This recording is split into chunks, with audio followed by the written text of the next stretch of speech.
Järgmine katse off-grid inverter. Off-grid inverter on vahelduvvoolu väljundiga aku inverter, mis ei ole võrku ühendatud.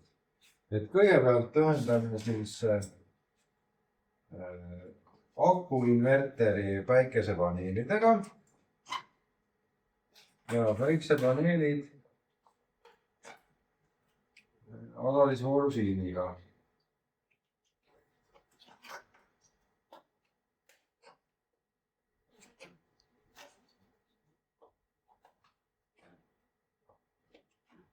Nii, järgmiseks ühendame aku.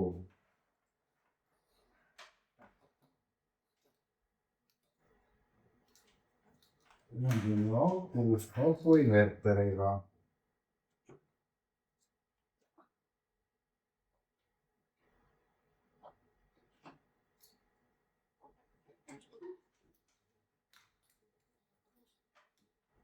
Ja aku inverteri väljundi ühendame vahelduvvoolu inverteri sisendisse. Ja teise otsa ühendame läbi ampermeetri ja voltmeetri. Läbi ampermeetri.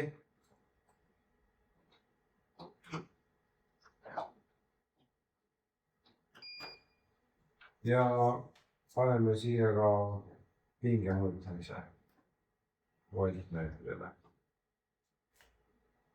Nii, ja kui me nüüd paneme lambid põlema,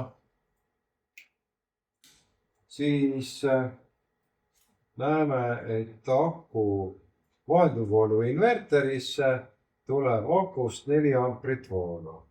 Kuna need päikesepaneelide võimsus on praegu minimaalne, siis energia tuleb põhimõtteliselt akust. Kui me keerame valgusvõimsust juurde, siis hakkab minema energia ka akusse. Ja kui ma võtan siit suuremad tarbijad maa, vool läheb vähemaks, siis ma näen, et need päikesepaneelidest üleminev elekter, energia läheb akusse. Ja akust me saame vahelduvvoolu inverteri abil.